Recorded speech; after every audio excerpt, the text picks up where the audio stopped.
Jeff Ogilvy survives Wingfoot. Now the moment Aaron Badley has waited for. Gary Webb is the 5-time Australian Open champion. Golf at its best by one of the best in golf, Peter Thompson. Standing in front of a crowd like this today and win the PGA Championship is pretty special. He's done it at last. Greg Norman.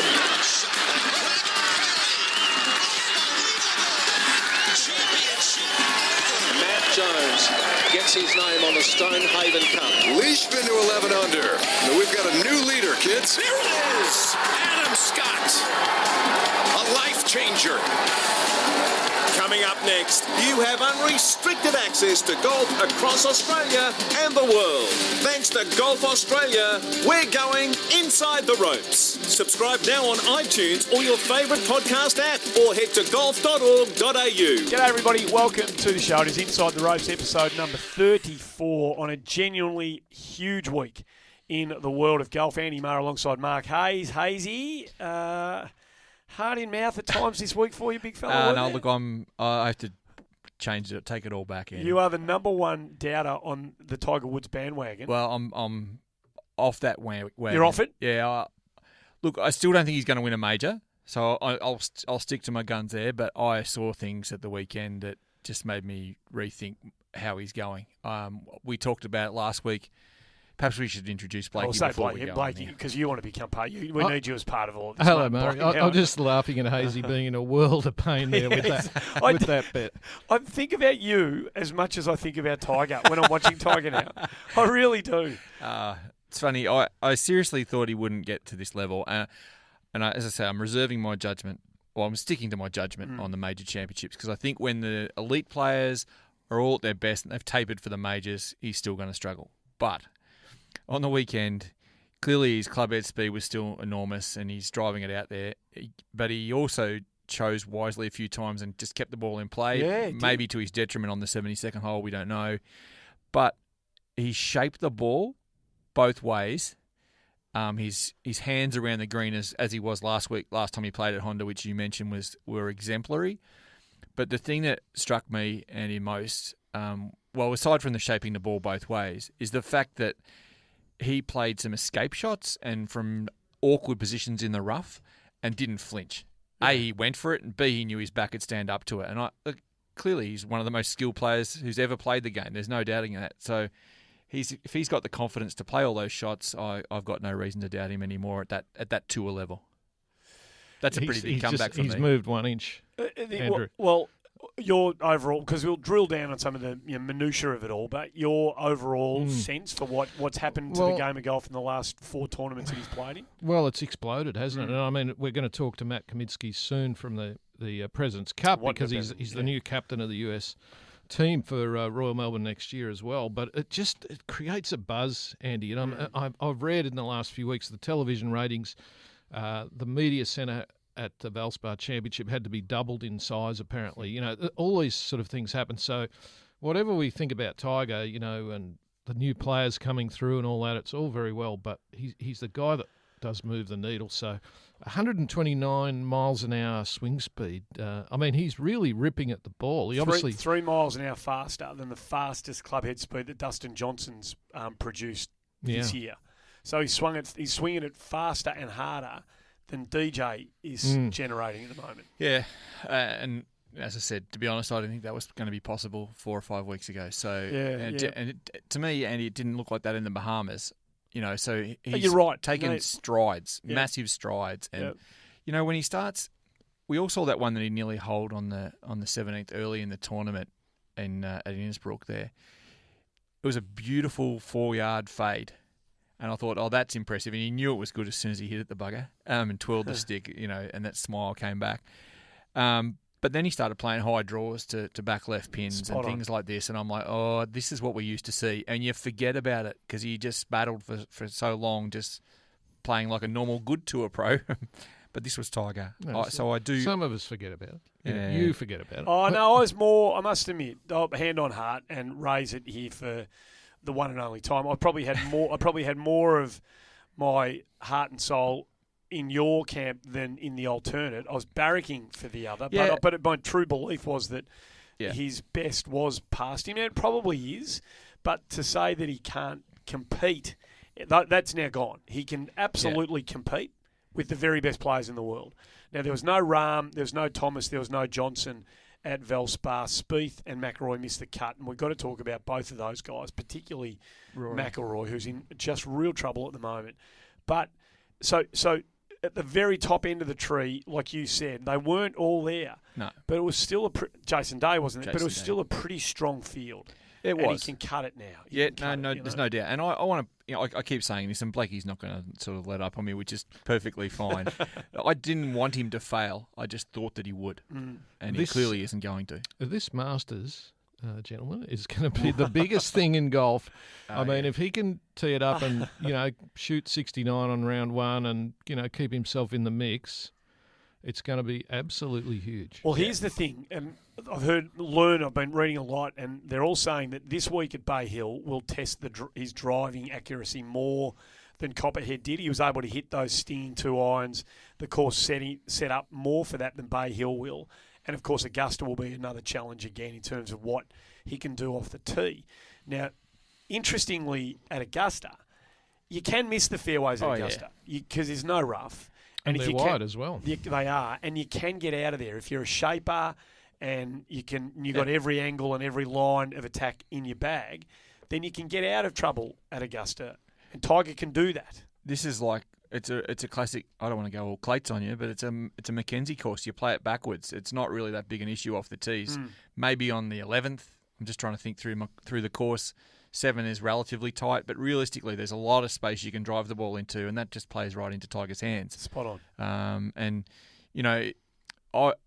My biggest fear, Andy, for his game, as we were remembering the high shots and all that sort of thing, but was that he was going to chip like he did in 2015. Spot on. And what when he happened was, to that? I have no idea where that's gone. People were saying he had the yips, chipping yips. Well, I'm sure he probably did. But who knows? Normally, if you get it, you don't get rid of it that quickly. And you would have thought that all the problems he had with his back, chipping would have been the one act. The short game would have been the one area where there wasn't the stress. The pressure. So it was a mental thing more than anything. But who knows? And if he chips like he did at Innisbrook, at Augusta National, I mean, it's different rough style around the greens, but if he chips like that, he's got to be a show. And as Blakey points out, I mean, what a field. We're going to have everyone rolling up to this. All these guys taper so much more than they used to. Back in the day, a lot of guys played a lot more events, I think. So you had a really good form guide. We're rolling in here. Not all of them have played against each other very often this year. And we're going to have Phil on top of his game, Tiger on top of his game, plus all the young kids that we've been raving about for the last 5 years. So, this stands to be one of the great Masters. And it's Andy, very exciting. poor old Paul Casey won the event for his first win in 132 starts on the US Tour. And he just got swamped by the talk about Tiger. But, Paul Casey he's a cracking player. Yeah. It is pretty amazing to think that it's taken him that long to win another one on the US Tour. I think that was his second win. He had 21 putts on the last day. Unbelievable. He had 9 fewer putts than Tiger. 9 fewer putts to the bloke who lost by a shot. The great it's thing is, in 2000, this was his 5th event in 2018. So he's had 2 top 10s and a win in the 5 times he's teed it up in 2018, Casey. So he's in good form. And if you go through, despite the fact there haven't been many wins in America, you go through his form line over the last couple of years, he's hardly missed a cut. He's been perennially top 40 every time he tees it up. I mean, he's multiple top 10s. And this Frank's the one great thing about Paul Casey. We've seen him win down here. We've seen him win in Asia. We know he wins in Europe. He wins in America. He's a true global golfer. He seems to be. I've never met him, but he seems to be a hell of a nice bloke. Yeah. Every time you see him interviewed, every time you see him out on the course, he's got a smile on his face. He's good for golf. And you're right. We're going to continue to speak about Tiger after we've mentioned as a footnote the fact that Paul Casey won it. But, good luck to him and all the best. And, I think a lot of people in the world of golf were happy to see him absolutely get that win. You know? And he's made a point of going back to the European Tour this year because he's hell-bent on getting to the Ryder Cup team. So he's going to play on the European Tour a bit more and step away from the US, which is ironic that he's just had his big breakthrough win again. So let me ask you two, when he made the putt So thanks, Paul. And Yeah. enough about See you you, for Case. now. Back to Tiger. When he made the putt on 17, Yeah. well, I don't know where you were watching it, but what did you have the same reaction that I had? Yeah, I swore my head off. You've got to be effing kidding me. What didn't- am I watching here? I actually didn't see it live because I was away for the weekend, but I've since watched it on telly, and I've been reading that the Twitter sphere just went completely off. Yeah. NFL players, NBA players, Everyone. all around the world, it just went completely ballistic. In fact, I'm going to argue that could be the moment of the golf year so far. No doubt. I agree with that. And from my perspective too, it was like, because I've been saying, I've been maintaining all along that he hasn't got the same mental grip on people. Well, he rolls in that putt 44 feet on the 71st hole, and I reckon everyone, including Paul Casey in front of him, goes, "Oh my God, this is back. The whole thing's back." Because it was like, this is the moment. I agree with that, Blakey. It's the key moment on tour this year so far, and it's inconsequential to a result, but it's got a much bigger impact. I reckon that this is the moment when people think, "Oh, geez, he's still got it. We still have to contend with this stuff down the stretch." So is it Ron Sirac or Ron Sirac? Ron Sirac. He wrote a tweet about Tiger, right? I've covered Tiger for 23 years. The first version was larger than life, better than advertised, invincible, an athlete to be held in awe. This version is human, recovering from physical and emotional pain, a man easier to love. And I thought it just hit the nail on the head for me. And I know we can get all gushy and a bit too, saccharine about all this sort of stuff, but I thought, and I know the American golf writing fraternity and golf broadcasting fraternity, by and large, have an unhealthy relationship with the Tiger Woods, camp and everything. They haven't necessarily been as honest with their reporting about Tiger over the years as they perhaps should have been and could have been, because they want to protect the brand and what it means to golf. Perhaps. I'm not going to speak on their behalf. But I thought that hit the nail on the head. Yeah. I was talking to someone yesterday who, is a sports fan, not a golf fan. And they said, I'm finding it much easier to associate myself with Tiger now, to find a link with him because he's smiling again. And when you think again, well, when was he last smiling? And it's actually so long ago. It's like back in the 90s. Yep. When he's got the ability to turn on the charm like that at the drop of a hat. But since he was regularly smiling, it's 1998, I reckon. Totally agree. It's such a long time ago. And I think people like smilers. I think people associate better or find themselves aligned to people who smile and are bright. Yeah. Yeah, Phil Mickelson is definitely more popular if you go out on a golf course in America at a major or something like that at the Masters. He's more popular than Tiger. Tiger's sort of viewed as a bit of a cold killer, which is probably what he is. Yeah. But he looks a bit different, doesn't he? He walks a little bit different. He walks a little old man now with that back. And he's got the hair. Like he should just do something about that now. Like maybe there's no we're hiding just that seeing anymore. a little bit of more of a human side of the machine that he was. Exactly. He's not invincible anymore, and he knows that now. And he's still built like a second rower. Yeah, he does. He's still in pretty good nick. I'm happy about the hair. I can relate to Tiger a whole lot better now than I could 10 years ago, Blakey. When is he going to get to the point where the shave happens? Tiger, take it off, mate. Just number one or two. Number one or two. That's all you need. You get it done every 3 or 4 weeks. You never have to worry about it again. If he needs a good barber, Dr. Follicles here in Melbourne. Paying $40 for a haircut for you, Andy. They'll give you a beer while you have the haircut if you want, for free of charge, Tiger. Everyone just got an insight into the life of A. Now, what about Adam Scott? Can I just say one thing about Tiger? Just one more thing on Tiger. And I don't know where I read this, but I read it and I cut it and I pasted it. Did you read this thing about his missed cut stat line compared to Jordan Spieth? No. Tiger Woods' career, this underlines the brilliance of the man.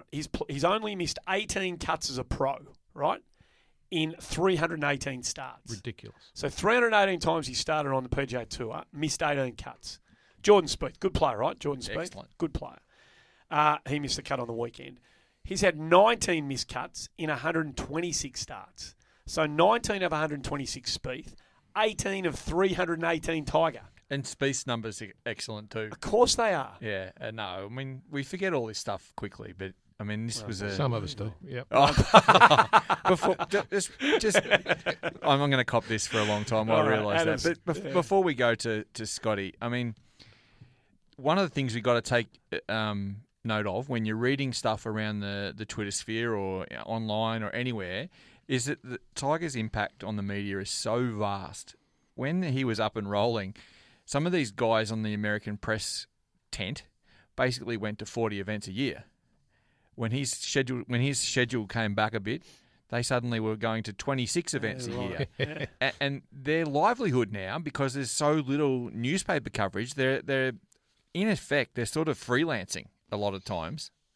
Their livelihood in so many cases depends on Tiger, doing the things that he does. Because interest goes through the roof, demand for freelance writing goes off, and suddenly there's more guys back in the tent. And it's an incredible thing. You've got to keep that in mind when you read a lot of this stuff, because it does get a little bit gushy. Yeah, it does. No, and I can see when you put it in that context, I can see why they're barracking for him. Absolutely. They're barracking for him. And they may or may not like him or his golf or what he's done or whatever, and who cares? Because they're just journos, and I mean that literally. They're just journos. But he has a direct impact on their livelihood, and True. There aren't many people you can say that. That's a good point. If he wins the Masters, it'll be the greatest comeback in golf history. Sport about sport. Possibly sports, all sports. Try and think of a better one. We'll have this conversation down the track. We'll wait until he wins one before we sort of spend too much time.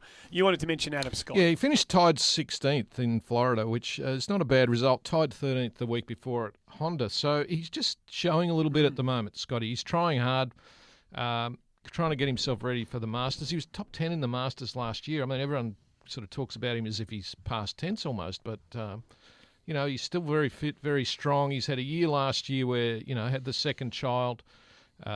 He's distracted, didn't play particularly well by his standards, but just keep a little eye on Scotty. There's something there, isn't there? Yeah, and another story that you wrote on golf.org.au this week, Blakey. Yeah, Cameron Smith jumped into the top 50, Andy, for the first time in his career, 24 years of age. It's a great thing for him because right at the moment that puts him in the Masters. Now that won't stay necessarily like that. He has to stay in the top 50 for the next, 2 weeks, Hazy? The cutoff is before the Monday our time, before the Houston Open. Before the Houston Open. Yeah. So do we know, is he playing this week? Yes, he is. Yes, he's playing at Bay Hill this week. So he's got to just keep churning away. But he actually, he only finished in I think he was 40-something at the Valspar, but 46, because of the rolling ranking.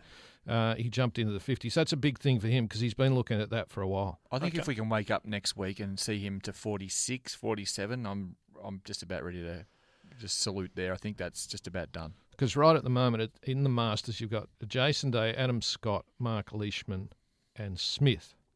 That's it for Australia. It's quite a low number this year. Yeah, okay. Any comment on Patrick Reed wearing the black and the red on Sunday? Yeah, I've got lots to say about Patrick Reed, Andy, at any given moment. But yeah, I think I know he's done it to pay. He says to pay homage to Tiger. Yeah. Okay, so I think it's understandable. I think it's cheeky. I do think he's aligned with Nike, so he probably hasn't got a total say in what he wears. And they're friends, aren't they? I can't imagine they're not friends. But that's Tiger's thing. But I 100% agree with that, Andy. I mean, seriously, that's poor form. I reckon it is. It's not a tiny little thing, so we're not going to get too carried away about it. It is tiny, but it's Patrick Reed.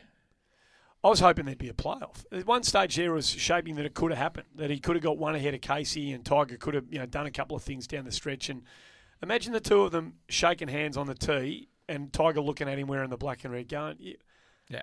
What would Tiger – I mean, honestly, what would Tiger have thought? Again, I know there'll be people listening, come on, fellas, there's better things to talk about than this. But there's just something about it. I thought – I don't know whether I want to like what he's doing or not. I tell you what.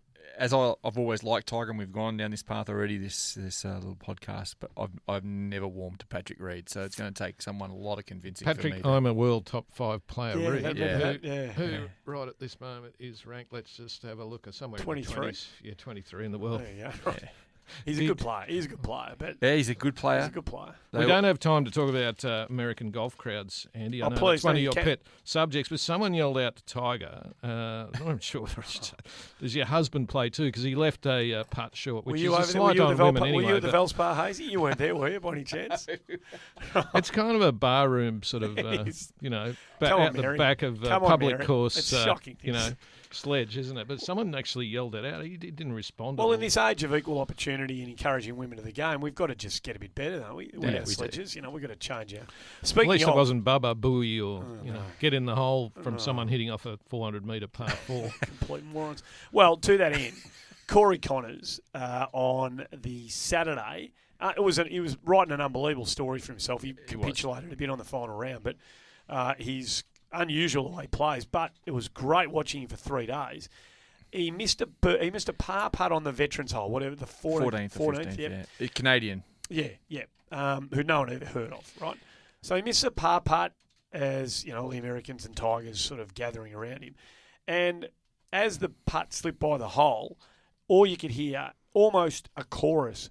USA, USA, coming from the gallery, directed straight at Corey Connors, and the delight that a Canadian had missed a par putt that gave an American, according to them at the time, a chance to win the tournament. Now, Brits ended up winning it, so cop that. But it's the sort of stuff, and I suggested at the time to the one person or two people who saw my tweet, chuck them out. Chuck these people out, because that's just poor. That's poor form. Yeah, that's just poor form. And Corey Connors, and he's not unknown to a lot of people here because he came out and played the Australian Amateur a couple of years ago and was absolutely awesome. Great. There's no surprise to me to see him there, and he's an even better person than he is golfer. Really? So, Great. Yeah. Terrific. Hopefully we'll see a lot more of him. He's had a couple you are biased about Canadians, though, Hazy. Oh, Slight bias, right. but we're okay. Yeah. Rory missed the cut. He's now shot 6 consecutive rounds of at least 2 over par. His putting numbers are a joke. Through 2 rounds, he ranked 140th and 143 players in terms of strokes gained putting. He keeps saying that it all feels good in practice and that, he hits the course full of confidence, but he's putting like a bloke who can't read greens, can't see lines, missing putts by far greater margins than a player of his ability. And I'm not talking 50-footers, I'm talking 12-footers. Yeah. He's hitting a lot of putts that should be either going on or hitting the lip. I'm led to believe that he's changed his putter quite a few times in the last 12 months as well. Searching, so he's looking for something that's not there. Yeah. I wonder whether he's... Well, he had an injury last year. I mean, he's having a real rough trot. There's no doubt.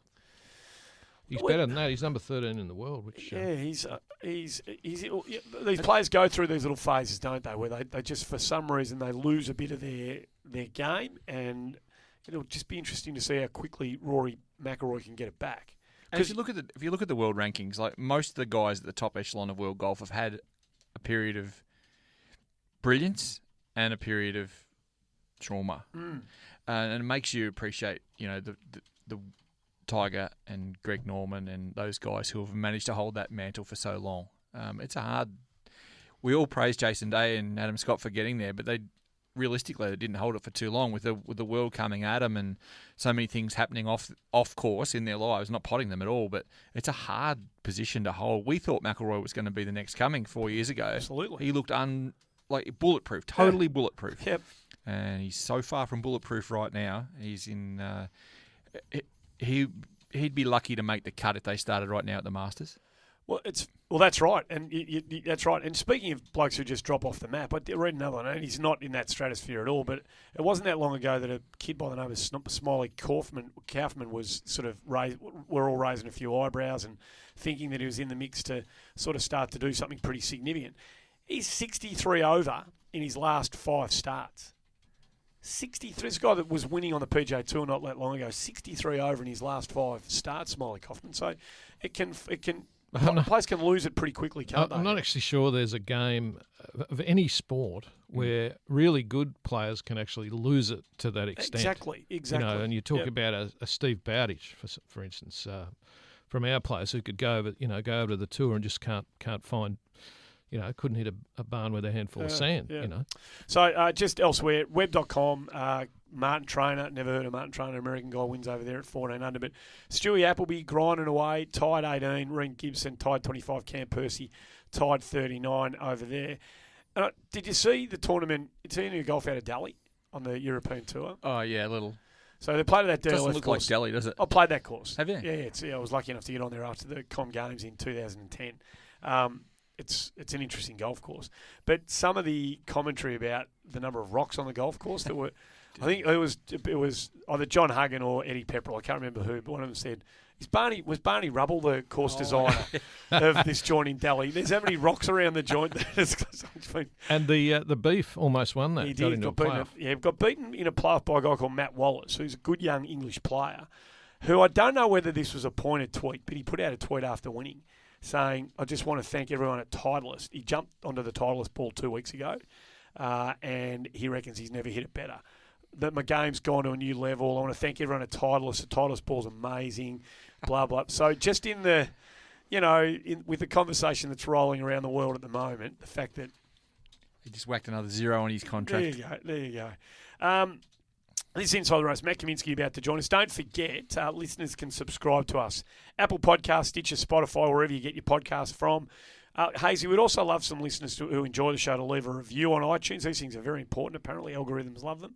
We're currently at 79 5-star reviews, I'm told. So let's try to get to 100 in the next couple of weeks. And as we've always done, we don't mind reading out the odd favourable review.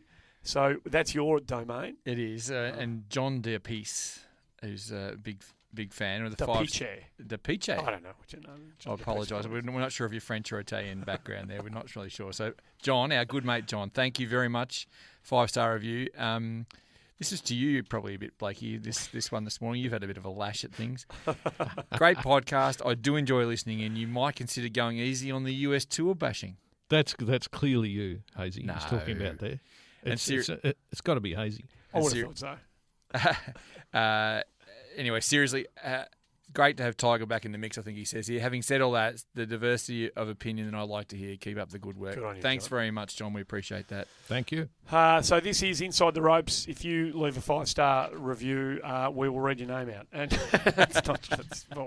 we don't mind them. They're very nice. We'll get a break out of the way. Some unbelievable news. Our time this morning, Tiger Woods and Ernie Els have been named the captains of the President's Cup to be out here in Australia next December.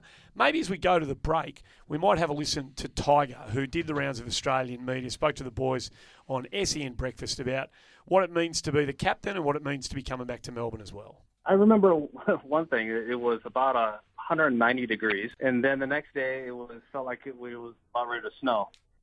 And so, yeah, that's what the city of Melbourne can do. The weather can change very quickly, and we playing outside have to make some serious adjustments. Playing the last, man, it felt good to be able to have an opportunity to to force a playoff, but just to be in the mix again. Yeah. It's been so long since I've been a part of a golf tournament on the back nine on a Sunday. And it just felt so great to be a part of it again. Hi, this is Sherelle McMahon. Swing Fit is the fun, healthy, social way for women to get started in golf. You'll learn the basics of the golf swing and how to putt over a 6-week program and get your whole body moving through yoga and Pilates-style exercises. You don't need any golf knowledge or equipment. Simply turn up in comfy clothing and get started. You'll be surrounded by like-minded people and receive constant support. So get outdoors, meet new friends and learn a sport that you can play for the rest of your life. To find a program near you, visit swingfit.com.au. G'day guys, it's Brian Ruffles here, and I'm a long lane from home, playing on the Latin America Tour and living in the US, but I keep up with all my Australian golf by listening to Inside the Ropes. Welcome back to the show. Well, there's been unbelievable buzz already. You've heard from Tiger and Ernie, who have spoken to radio outlets around Australia about the President's Cup, and we are delighted to see Matt Kamienski, who's the Executive Director of the President's Cup, amongst so many other things in the world of golf, back in Australia with a very busy 18 months coming up of international golf in our fair city. Matt, great to have you on the show. Thanks, Andy. Thanks, guys. Thanks, Mark and Martin. Thanks for having me. It's his spiritual home. He should never leave. No, he shouldn't. He should never leave. I mean, he's played a game of footy. Yeah. He talks more about St Kilda than he does Tiger Woods. Correct. These days, so he should never leave the place. No, I think we should amend your passport.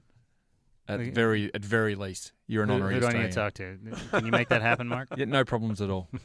Have you picked up any sort of accent, Matt, when you go back home to the States? Do you people say, what's that? Yeah, twang my in your wife. voice? My wife gives me a hard time when I'm here. I start, how you going, and what's going, and she's That's like, good. you just start to talk Australian when you're here, and you just, when it depends on who you're talking to. Even so. the suburb you moved into, you call it Bowie. I'm in Bowie, You're yeah. And I lived in Brighton before. There you go. Now, the most important question I have for you, and there's a lot to talk to you about on the way through to end of next year when President's Cup gets here, but where'd they get the kangaroos from for the publicity shoot over in the States? From the zoo over there in Orlando. So I think it was from actually Disney, the Disney Zoo. So. Yeah. Any issues over there that we need to know about? No. I think one might have had a little bit of an accident on her knee, but we'll see. Little ribbon going back and forth now already. So between the two captains, but no, it's it was good. It was a good gig. That only happened like a couple nights ago, so that was pretty fun. That's great, and you can sense, can't you, that the it breaks through. It crosses. This is one of those sort of potentially transcendent events that any sport needs. You can sing to the heartland and preach to the converted all you like, but events like the Ryder Cup and the President's Cup and the majors, they're the watershed moments that can bring a new audience in. And when you hear non-golf radio guys talking to Tiger and Ernie, and you get a sense for, and we get a sense for how enthused they become about it, well, that's the chance to bring the next market into the game.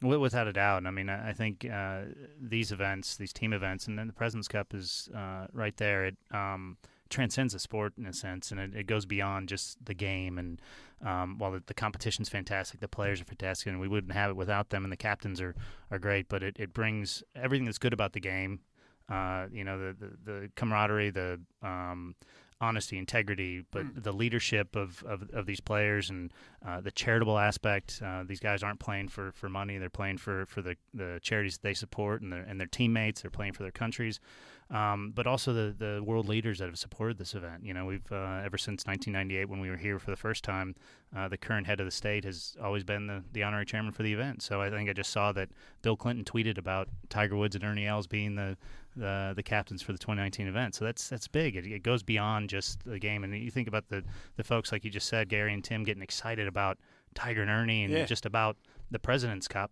I think it goes beyond just the game and the core fan. Well, the President's Cup's had some unbelievable names as captains. I mean, right from the very start. 12 of our 14 captains are Hall of Fame members. Yeah, it's extraordinary. It sounds like almost we're denigrating Nick Price or Greg Norman or Freddie Couples on the American side, others who have held the mantle. But Tiger's just special, isn't he? And Ernie too, for that matter. But Tiger's just next level. I think I just say that both these guys are next level when it comes to what they've meant to the sport over the last 20 years, 25 years. They've combined for 97 PGA Tour championships. I mean, that's amazing. A lot of these guys that are going to be on the team in 2019 are playing because of Ernie Els and Tiger Woods, and because of what they've seen those guys do over the last 20 years and their duels. And you just, for the President's Cup alone, you look at 2003, and I say that's probably 1998 was the first watershed moment, but 2003 was really what set the President's Cup apart. At Fancourt. Yeah, at Fancourt, Links at Fancourt, when we finished in a tie.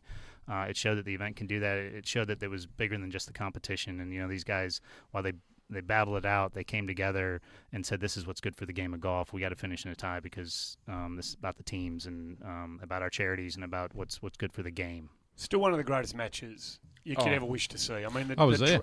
Were you really? I was there. So what was it? It must have been unbelievable. It's one of the best things I've ever seen. So they played they drew the names out of an envelope. Gary Player and Jack Nicklaus pulled the names out of an envelope, and we all basically knew who it was. Because if you think back to 2003, Ernie was in a bit of a hot streak at the time, and he was really challenging Tiger as the best player, really. So Tiger had obviously had that 2000 period where he was unstoppable, but Ernie was really playing exceptionally well. They come out, they play. It's getting dark. They play 3 holes of a playoff, make some unbelievable putts, both of them, but made incredible, par-saving putts and stuff like that. And it got too dark. And I remember Bernie Pramberg from the Courier Mail and I we were out there with the crowd on the third green, I think it was, as they had to sort of try and work out what to do with the event, and they decided to call it a tie. But it was absolutely one of the best things I've ever seen. Yeah. How dark was it? Because it doesn't look so bad on TV. Yeah, not possible to play anymore. I mean, I guess the debate at the time was that they could have come back. Maybe they could have come back the next day and played. A lot of people said that they should have come back the next day, but there were players and caddies and staff and people like that were all ready to get out, and no one had sort of forecast that would actually happen. So I think in the end it was a pretty good result. But Matt, I was just wondering if you could talk us through how you got those two captains, because I think you were telling me before about how Tiger came through, which was really interesting. Oh, absolutely. And, Tiger just mentioned it when we did the press conference this morning. Really that as far as Tiger goes, he probably wasn't. He's always been on our radar as somebody that we'd love to have come about and be a captain. But he's 42 right now, and obviously as we saw last week, he's starting to come back as a player. And in my mind, I always knew that he would do that. So, or believe that he would do that, or hope that he would do that. But Tiger actually, I think, as he said, he was trading texts with Freddie and Jim Furyk and Steve Stricker and Davis Love, and they were just kind of a group test after the 2017 event at Liberty National. And somebody said you're probably on the short list. And at that time, Tiger really hadn't thought about it, but I think he really did enjoy these last two times serving as a vice captain with Davis in the Ryder Cup and then in the President's Cup for Steve. Enjoyed being in those team rooms, and it really clicked with him. And the next week he called Commissioner Monahan and actually said, "Hey, Jay, would you consider me being the captain for the U.S. team?" And imagine taking that phone call. I think Tiger said that there was dead silence, and then Jay said, "I think we might be able to make that work." So it's a great story. It's awesome. He's probably dancing a little bit, but no, it's great. And again, it comes back to have somebody that has meant so much to the game of golf, not just the PGA Tour, but the game in general, and the growth of the game. And like I said before, seeing these young guys that are playing because of Tiger Woods, and these guys that choose the game of golf as opposed to going and playing a different sport because of Tiger Woods. He's going to be leading these men into battle here at the 2019 event, and that's great. And for Ernie, Ernie was really probably the one that we really knew would be next in line. It was, I think he just needed to get the playing out of him and get in there as a feel being a captain, being as a captain's assistant this past year, and let the guys see him doing that, because he was still on the playing side of it, and it was probably tough for him to walk away from that. But I think being at the 2017 event and really he took the reins and helped Nick out tremendously. And I think the guys on the international team saw that, the Adams, the Jasons, and they were like, wow, okay, we want Ernie. So, hey, a hypothetical. So Tiger as captain gets his, there's 10 picks taken off the world rankings for the. Actually 8 now. We changed that. Sorry, 8. But he gets 2 captain's picks. What's going to happen if he's not in the first 8? He might have to pick himself. He did say, I have to negotiate with myself in his interview. So, so that we made those format changes, and that was part of the agreement between Ernie and Tigers. We were going through this to get them to be captains, but we're changing the qualification to where it's 8 off the World Golf Rankings, and that's at the Tour Championship time, which will be end of August. I think so, depending on 2019 schedule. I think there's some changes. August, September is when that'll happen, and then they'll have 4 captains picks later on that year, probably sometime shortly before the event. So we were pretty vocal on that, Alison Whittaker and myself at the time, especially of Liberty National last year, about the format changes. I've been the biggest advocate for President's Cup for the longest time, but it seemed to me that, and you really needed another advantage with Tiger coming on too, Matt, but the Americans had reached this sort of, absolutely powerful position, and I mean that literally, like you were an absolute force. So we were speculating about things like having a mixed one, taking in the women's power from this region, or some more radical changes anyhow. Was any thought given to anything more substantial than what's happened? We're always looking at any way that we can make the event better, obviously, and more compelling for the audiences out there and for the fans, but also better for the players and overall. But look, the event is so young. We've only played it 12 times, and it's come so far in the 12 times that we've played it. The record may not show that it's been as competitive, but it's been a lot more competitive than the record really. It doesn't tell the whole story of how competitive it's been. And I think we just need to give it time. These markets are emerging.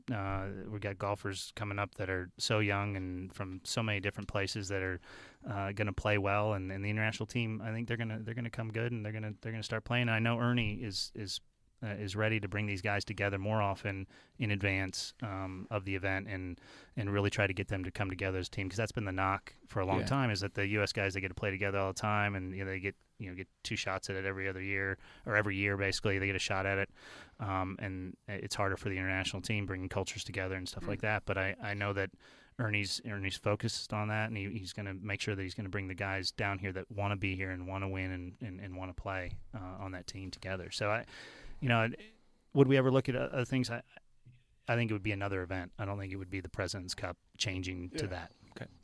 So just pushing on from what you just said there, different tack to my previous question.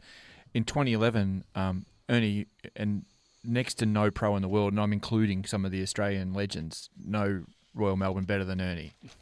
I mean, he's a freak show at Royal Melbourne. He still have the course record? He does course? 60 on the composite. Yeah. Well, it's going to Heineken Classic, was that? Yeah, I think it was Heineken. It's going to be a long time. I think until that one's erased. You can't imagine a 59 going on at Royal Melbourne. But in 2011, I watched with horror as a massive international team fan when he was showing Rio Ishikawa the lines and stuff to hit on the first morning, and there was a bit of a knock on Rio afterwards.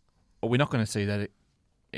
Given what you just said, that's the thing of the past, isn't it? Like, he'll have people here preparing and ready to rumble and knowing every blade of grass on Royal Melbourne. I think that's what he's going to try to get these guys excited about that way. And I know that he made the mention this morning that with the World Cup coming here, the World Cup of Golf coming to Metropolitan, obviously not playing at Royal Melbourne, but playing on another Sandbelt golf course. He's going to encourage his international players to play for their countries and come down and play in that format, and just to get a feel for the Sandbelt golf courses. And so hopefully they come, and they might go play a practice round over at Royal Melbourne during that time, but in advance of competing in the World Cup of Golf. So to get those guys from Thailand, from South Africa, from Australia, obviously, but you get the guys from all the Japan. You saw Hideki and Rio play here last year in 2016, and they enjoyed it. And I think with Ernie's pushing, hopefully they'll come back and support the World Cup of Golf and in advance of the President's Cup in December of 19. So he mentioned, other than the World Cup, Ernie mentioned that he'd like to see the international team play some foursomes and 4 balls before he gets here. Have you spoken to him about that? How do you envisage that happening? No, I haven't spoken to him, but I know that our teams back in the States have spoken to Ernie about ideas of ways to get these guys together more often, outside of just at a practice round at a golf tournament or something like that, at a tournament they're all competing in. So there's ideas floating around, but I know Ernie's going to make sure that when they do show up here in December of 2019, his team's ready to go. More broadly on the PGA's kind of vision going forward, and it's a really busy schedule, but is there a willingness to embrace more team golf outside of the major teams events, to incorporate some team event play within the PGA Tour schedule? Well, we had the event, the Zurich event in New Orleans that went to that format last year, I think it was. And, it's great to watch. It's great, and I think it's different for the fans. That's what makes these events so great for fans, for players, is that it's different. It's going out and playing a different type of golf than you're used to playing. Obviously, you guys play Stableford here all the time, and but that's not something that we do in the States very often, and so it's unique. And I think these guys to be able to come out and play in that format and do it, I think we'll always look at. But the traditional 72 stroke play, I think that's what really this is the best test of a champion golfer. So I think that's always going to be the tried and true tested format. Can I just going back to something you were saying about Tiger before, what he's meant to the game? We won't hold you for too much longer, but I wonder whether anyone's got a sense, or any more than that, maybe an insight into what these guys meant to Tiger, and that's why he's so committed to participating in Ryder Cup as player, obviously, and now assistant captain of the President's Cup. I mean, when he was, kind of estranged from the game, I wonder how tight the bond was between he and a lot of the guys that he competes with and against. And I wonder whether that somehow gives him that unbreakable link to representing American team golf. Oh, I would undoubtedly. I mean, I think he keeps in contact with all these guys. Yeah. And they're texting each other all the time. I think I mentioned before. I think Justin Thomas mentioned it after that Honda Classic when he won, going into that weekend. Except the last day, right? Yeah. He'd always get that text message when he's leading or has a chance to win from Tiger. But Tiger was in contention too, so he didn't get a text message from Tiger. So that was a great story, wasn't it? That was a great story. They're good friends. I mean, and then you look at the guys that have been captains before, and the guys that from that generation, the Freddie Couples, the Steve Strickers, the Jim Furyk's, Davis Love. That's how that came about for Tiger to be here. And these guys communicate, and they're just good friends off the golf course. And yes, I think Tiger had the itch to get back and be a part of. He enjoyed that side of the game and that opportunity to be in that with these young guys. And I think for these young guys that have really started playing the game because of Tiger and Ernie, but because of Tiger, it's going to be an amazing, I think, just scene to see. Oh, there's no doubt about something that. to see just how that all unfolds over the next 19 months. Yep. You can see the reverence with which he holds Arnold Palmer's event this week. Like he's spoken about, the desire to get back there and just honour Arnie because he hasn't been able to do it since before Arnie passed away. I think it was 2013 maybe when he last played and won. How many times he won there? Eight, I think. 8 times, yeah.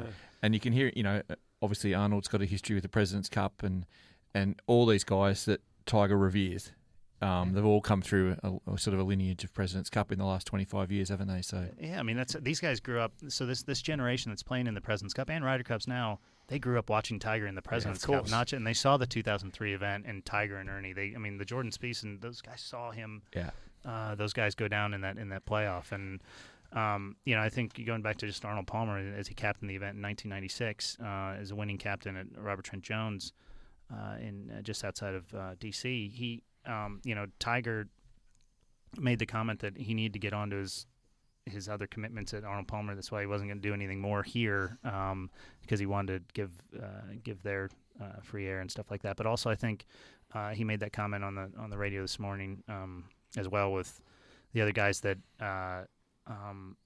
he didn't want to focus on the Masters until he got through Arnie's event. That was interesting. That's why he's here. Yeah, He wants to focus on Arnie's event. This is I want to pay homage to him to some respects, and I think he reveres those guys, so that's great. That'd be very tough for you, Matt, if Tiger comes out, wins the Masters this year, then wins the Masters next year, gets back into the top few, and then he's coming down to play in the President's Cup. That'd be really tough. It'd be so tough, wouldn't it? It'd be tough for all the golf fans down here too. Sure. But what sort of crowds would you expect at a President's Cup here, and what were there last time? I remember there were a lot of people out there. Oh, we had a lot of people out there, and there's not a lot of golf really when you think about it. There's only 30 matches now. Back in 2011, we had 34 matches, so we've gone backwards since then. But I'd say our goal is to have more people than we had in 2011. So our goal is to raise the bar and attract more fans, different people, different fans, not just the core golf fan. We want people. This is a big event. It's not just golf, and I think you see that when you go to other big events around the world and globally. It's not just about the competition, which it is. I mean, we love it, but there's a lot of things to do out there. There's a lot of things for families, a lot of things for people that are enjoy their food and their just different entertainment opportunities. So that are event seekers, not just golf seekers. Golf tournaments are getting way better at catering to that market, that part of the market, than just the hardcore golf fan who wants to walk around and follow their favourite group. So there's no question that golf's getting better at that as every year goes by. Matt, I assume there's no tickets on sale yet, but what would, this through the radio stations and on the podcast, this is obviously going around Australia. I'm presuming you reach out to everyone around Australia to get down to Melbourne at the end of 2019. Well, how do they do it? What do they go? Just go to presidentscup.com and you'll find information. We're not on sale yet, and we won't be on sale for a little while.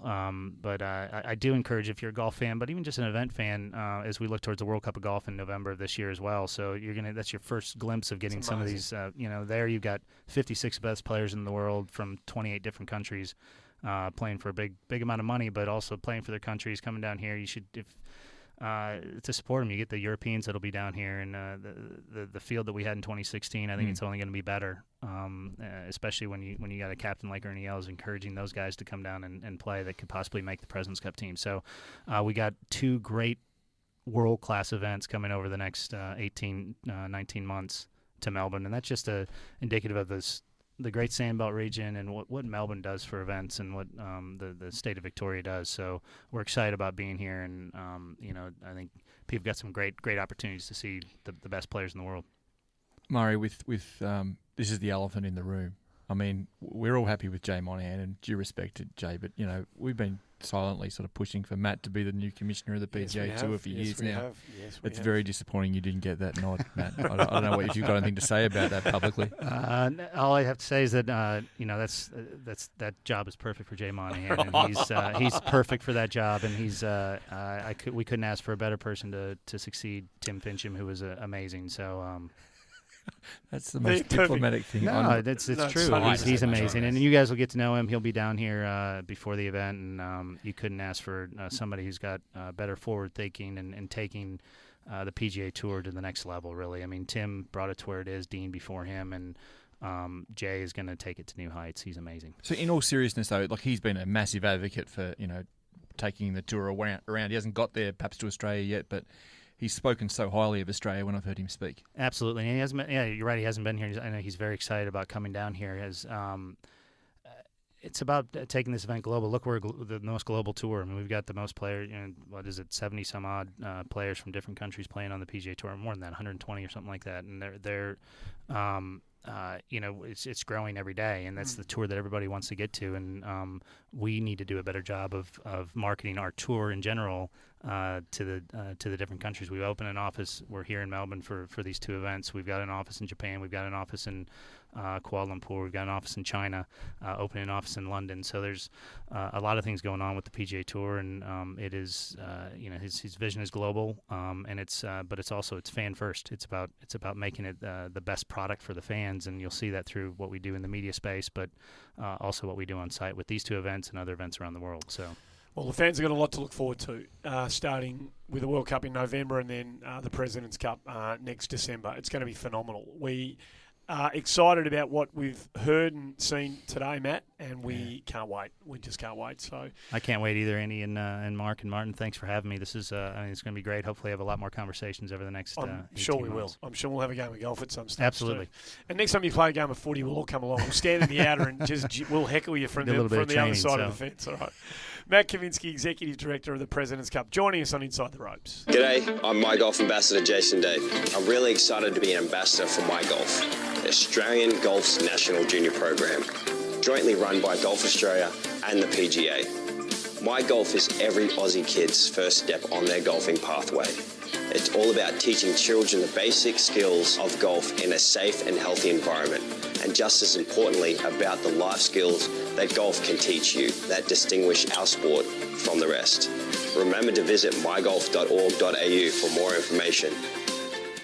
G'day guys, this is Jared Lyle. As you all know, I've got a bit of time up my sleeve lately, and I kill it by listening to Inside the Ropes to get all my golf news from around the world. Welcome back to the show. Great to have Matt Kamienski not only on Inside the Ropes again, but back in Australia. He's got a lot of work to do and a lot of really exciting work to do, he and his team, in the next 18 or 19 months with the World Cup coming up and the President's Cup.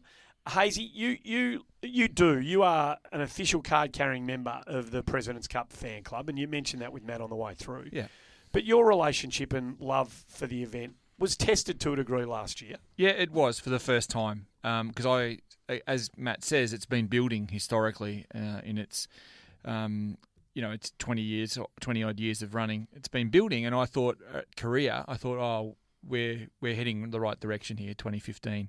But last year, I bled watching that, and there's a combination of American fans and just guys not being able to fire a shot. The ones that we were banking on, let alone the guys at the bottom of the order in the international team, and it really got to me. And Ali and I on these very podcast waves, Andy, we mentioned something needs to be done, and I'd gotten to that point reluctantly because I am a huge President's Cup fan. I really want to see us stick it up the Americans one day. So, no offense, Matt, if you're listening as you're driving I away. think he would like that. Yeah, well, I mean, that's what it's all about. Absolutely, though. It's a legitimate competition. But listening to Matt this morning and getting the news from Orlando, I was pumped again. So, I've got to fall on my sword for the second time in this show today and, re-confess my love for the event because I can't wait for what Tiger is going to bring in the next 18 months. He may or may not play at Royal Melbourne? Who knows? It'd be awesome if he did. But I just think the very fact that the needle of general media moves, not golf media, when he's around, just puts that whole President's Cup on a different level.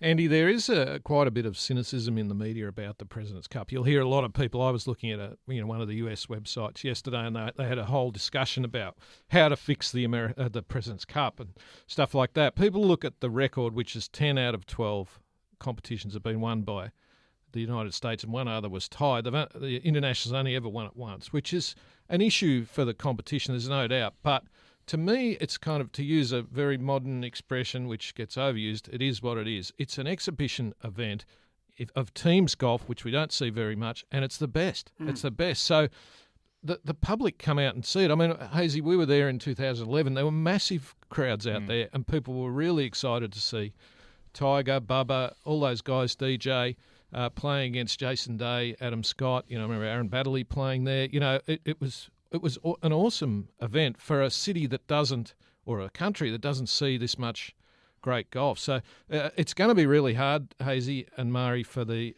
internationals again. If you quick look at the world rankings this morning. So the top 8 get automatic selection. The first international player you get to is Hideki Matsuyama at number 6. The Americans have got 1, 2, and 4. DJ, Thomas and Spieth. They've got number 7 and 8 as well. You get down to the 8th pick would be Kuchar at number 20, Matt Kuchar. If you get down to number 8 for the internationals, you're talking Adam Hadwin from Canada at number 42. This is where it gets difficult. Yeah. But it's interesting what Matt was saying. They've made some tweaks. Ernie Els has obviously been on about this for a few years, saying that they needed to change the format. So every player must play one match at least prior to the singles on the last day. So what that means is that they were able to hide a player. Okay. If he's out of form or if he's a low-ranked player that they've had to put in the team and he's not that great, he's not playing that great, you only have to play him once. So So that's a little tweak that's there. It'll be interesting to see. Look, the Americans will probably win it, Hazy. Yeah, they've got to start warm favourites. I mean, they're an awesome combination right now. But I think in addition to that rule change, Blakey, the 4 captains picks is going to work in favour of the international team. It's not going to diminish the Americans, but it just could strengthen the international team. And Ernie's already public utterances about practicing 4-ball foursomes, getting the team together, all this stuff augurs well. So let's hope. Likewise, Hazy and Blakey, I'd suggest that if I was in Ernie Els' shoes, given the fact that Australia, Melbourne, Sandbelt in summer is a unique challenge. The way golf gets played on those courses is a unique challenge. Royal Melbourne is a course that the more you play it, the better you get at it. I would think that if there are Australians who aren't close to the top 8 of automatic selection, but are thinking I'd love to get on that team, get in the mix. Get in good form. Force yourself into Ernie Els' way of thinking, because if I was Ernie Els and I had the choice between, say somebody who never plays golf on courses like Royal Melbourne, but there was an Australian who's played 1,000 rounds at Royal Melbourne who's a couple of ranking positions below, I know what I'd be doing. I would be picking somebody who's got a deep-rooted knowledge of how to play sandbelt golf ahead of somebody who doesn't play any golf on those sorts of tracks. Well, you might look at it someone like a Jeff Ogilvy. You might. I mean, last time it was in Melbourne, Greg Norman used Robert Allenby as a captain's pick, and it turned out to be a disaster. No disrespect to Robert, but he didn't get a point. And the idea was to pick someone who knew the course. Robert's form just wasn't good enough. But someone like Jeff as a captain's pick, just as things stand at the moment, Adam Scott is outside the automatic qualifying. I mean, it's a long way to go, but just at the moment he is. And Cameron Smith would be another one that they could potentially look at from outside that 8 as well. Any merit to that line of thinking? To try and to bring Australians in if they're just at have line somebody ball. Who's I think Ernie said that this morning in his press conference. If he definitely wants the home ground advantage, and that's more likely to be true if they're Australians in those positions. So I think by default he'll get to that spot. But look, I'm really encouraged by him talking up the World Cup this year at Metropolitan as a testing ground for international players who want to familiarise themselves with sandbelt golf. Yep. And last time around in 2011, as Blake and I were out there and writing stories, probably trying to build it up and hype it up, saying this could be the time because the Americans, they're not going to like these greens and they're not going to adjust as well as the international players and all the Australians. Well, that was dead and buried first thing Thursday morning of the event. They were so good, the Americans. So good, They in adapting to the course and the challenges of Royal Melbourne. The greens were purple; they were that hard. They just played their beautiful shots that they normally do. There was no challenge there, and I think that's an overrated aspect of the President's Cup because these guys go from course to course, it's a good point, condition to condition, and they're the best at it, and that's why they're ranked so highly. Anyone worried what they'll do to the course? Oh, if it's calm. Absolutely. I mean, Gurney shot 60 there, so that was a long time ago now. Yeah. Look, clearly it's match play format, so we won't see that number. But with the attacking 4-ball, if it was calm at Royal Melbourne, it would explode the ball debate all over again. I'm sure because they can play the course in the air. They can take so many of the challenges of Royal Melbourne. They can take them out of the equation just by hitting the ball straight over the top of them. Well, anyone who remembers. We don't want to get stuck in this ball thing again, but anyone who remembers Royal Melbourne's layout at all, so number 1 West, which will be 17 on the President's Cup course. Adam Scott, for me, it's a driver and a 5-iron roughly. Adam Scott was driving it down into the jaws of the green last time. Yeah. It's a phenomenal drive. That was probably in 2013 Masters and the 2011 President's Cup, both. He was waiting for that green to clear, the par 4 first on the West course. Wow. So when it's actually calm, the course's defence is the greens and the wind. The greens will get taken out if you're playing lob wedges. That's true. Rules of the game. There's been some significant alterations again to them, which I think most people would consider a really positive step in the right direction. This is for 2019, right? Yeah. So Jan 1 they come into play. Anyone want to run through them? Well, I think the key thing here is that people actually had their responses heard. And I'm not sure that's been the case historically. But the review process of the USGA and the RNA for us in particular has been exemplary. I know for a fact that they've listened long and hard to what was said about it. So I think that's a really important step, Blakey. Yeah, there were worldwide surveys, weren't there, Hazy? And Simon McDulsky, who works at Golf Australia, head of rules there, he's on that joint committee with the RNA. But look, there's a couple that jump out at me, Andy. You can putt with the pin in.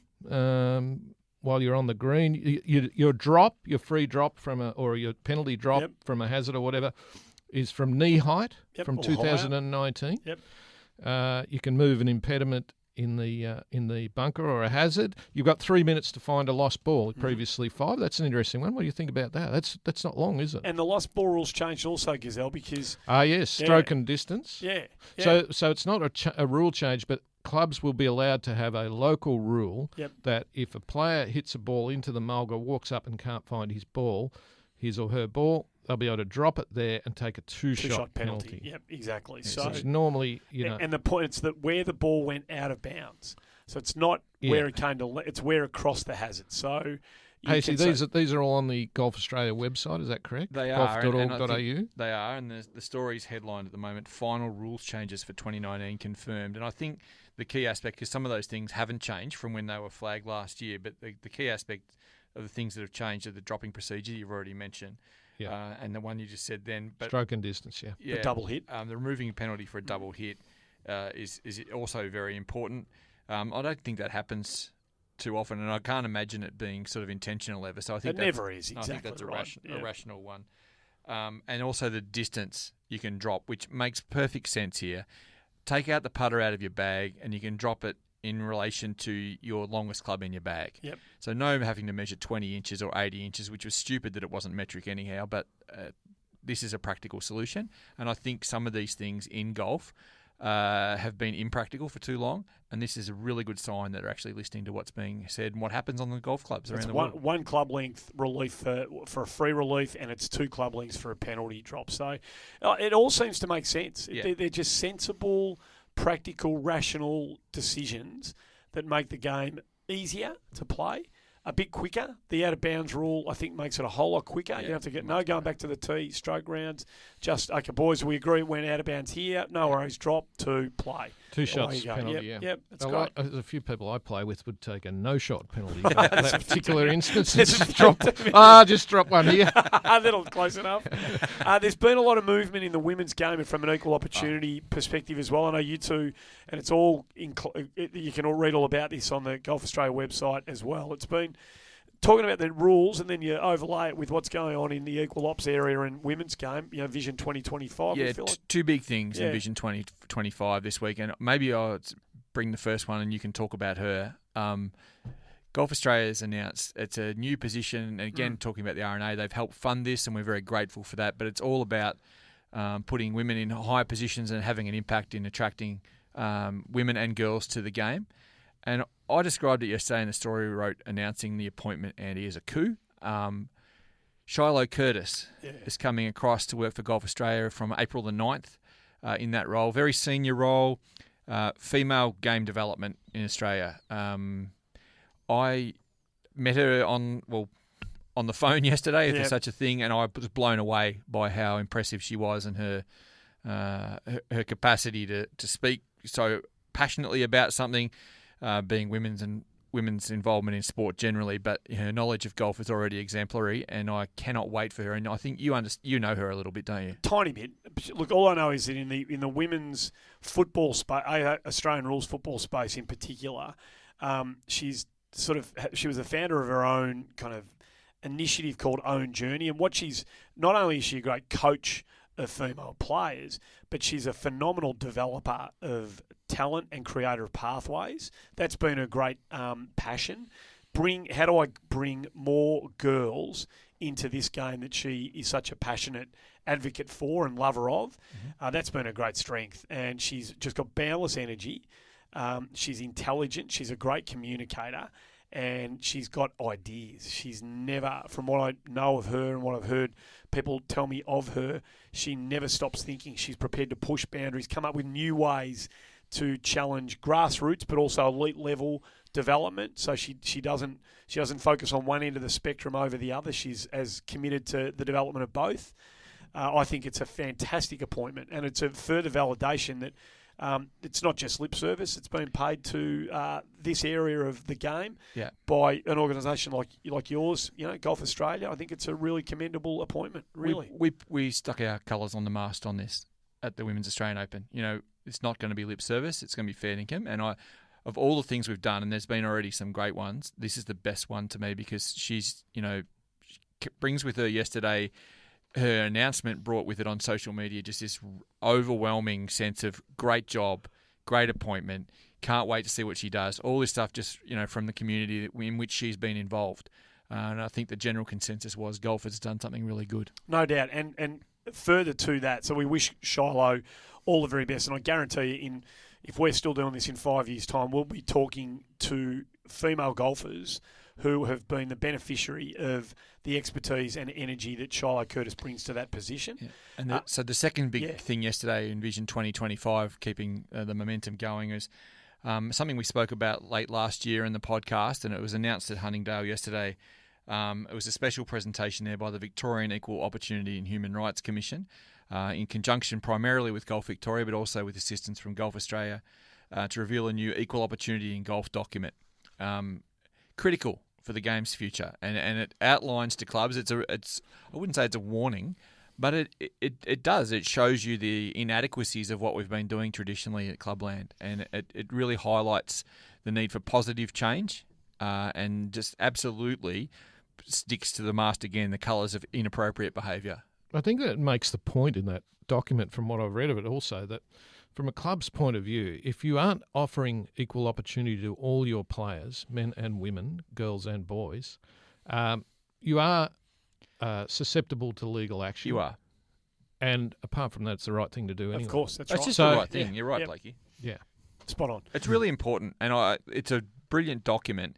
It's enforceable now in Victoria, and it soon will be around Australia. Okay, so there's some really positive strides being made in both of those areas in recent times. You wanted to mention, before we wrap it up today, a couple of amateur trophies. The Riversdale Cup's been played. Yeah. There's been some significant Australian contributions to these. These have all got links, Andy, so if I just let me roll for a while, and you guys can jump in whenever you want to. But Matt Cutler, one of our favourites, he's the manager of Asia. How many people in the fan club? Have we got it's tracking alongside sort of Richmond Football Club membership It's type growing. numbers, isn't it? It's growing. Yeah. Well, 4 billion people he's managing. Well, I think he's coming on the podcast soon, isn't he? I think he Can will we be, afford actually. I believe that Okay, they've done a negotiation. Well, okay, right. He's the manager of 4 billion people, we like to say. Yeah. And in his role as the manager of the Benelux Trophy team. And for the first time, proudly, Andy, for the first time since 2004, the Asia Pacific team has stitched up Europe in a President's Cup style sort of match for the Benelux Trophy in Qatar. It came down to the very last putt.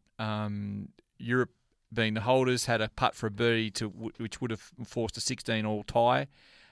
Putt slipped by, and the Asia Pacific team featuring Shea Wills-Cobb and Min Woo Lee on the men's side was victorious, 16.5 to 15.5. So that was a huge achievement by the guys. And on the women's side, and they played really well all week, those two, in combination in the foursomes and four ball, and they both won their singles impressively. Super. On the women's side there, Grace Kim from Avondale in Sydney, she played 3 times and was unbeaten, and the women's team absolutely pantsed Europe. They won it before the singles started on the third day. So a huge achievement for the girls, and that's the Patsy Hankins Trophy, the time-honoured Patsy Hankins Trophy. Mario, I know that you've been a big advocate of it historically. Follow it on Twitter.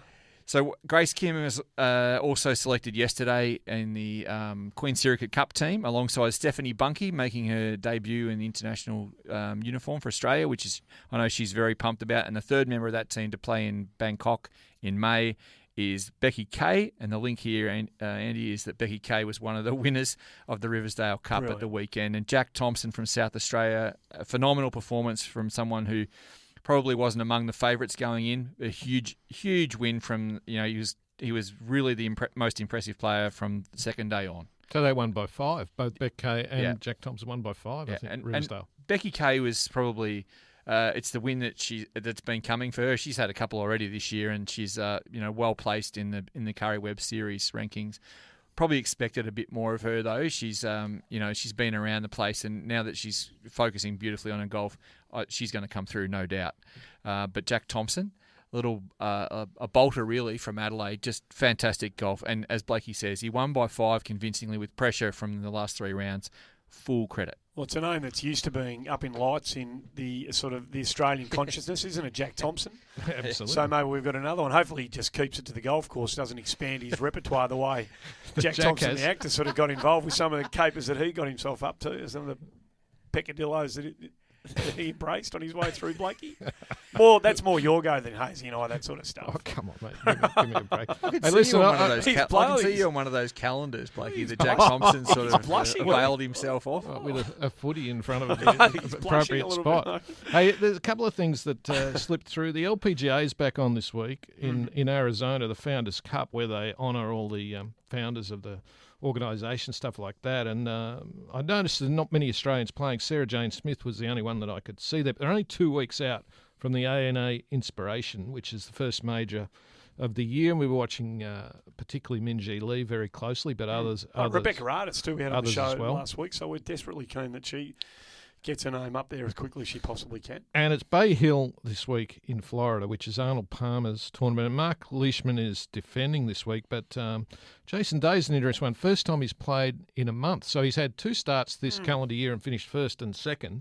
Then he's had a bit of a break because he's obviously working towards Augusta, so he's back playing this week. One guy that's not playing this week, Hazy, which might interest you, is Rod Pampling. Now, there's a story that Doug Ferguson, who's a veteran golf writer for the Associated Press in the States, put out this morning. Pamps normally plays in the Bay Hill whether he's qualified or not, because Arnold Palmer, who previously ran the tournament, would invite all the past winners like they do at Augusta. It was part of his thing that he liked all the past winners to come, and Rod Pampling won that event in 2006. Not invited. So because Arnie's not around it, Pamps is quoted in the story as saying he's quite disappointed because Arnold used to make sure he invited all the past winners, and he's not playing. So there you go. Well, that's shoddy. That's poor form. Yeah, shoddy form. I agree. Well, that's kind of, as the Americans would say, it's kind of pooping on the legacy a little bit, isn't it? You know, we'd use another word, but there's kids listening, so we won't. But that's not. No, you shouldn't forget traditions just because the founder is sort of. Because I want to get Smiley Kaufman in the field. Yeah. And I did. Someone, you know. I suppose I should Yeah, mention, Andy, that Hazy and I are going to play at Royal Melbourne Composite this afternoon, just to get you fired up a little bit more, because you're going to be sitting there doing your radio show. Oh, he's gone silent. Why would you do that? Why would you do that to me? Just as a parting gesture. We'd had fun. We'd been great with Matt Kamienski. We'd had a lovely time. And you go and do that to me. That's it. Hit them well, you two. You both playing together? I don't know. No, you probably won't. But it'll be great. I'm so filthy about it. Anytime you get a chance to get out there on the composite course. At least you got a dirty day. It's a shocking day for it too. 21 degrees, slightly overcast, not a breath of wind. Yeah, no, I think the 60's in danger. Perfect conditions for it. I expect one of you folks to tear it apart. Been fun again. Okay. We'll do it next week. Thanks, mate. Hazy, all the best. Blakey, thanks for being part of it. Great to have Matt Kamienski on the show. There's a lot to look forward to, folks. Hopefully you're as excited about it as we are here at Inside the Ropes. Thanks for listening. We'll be back to do it all again next week.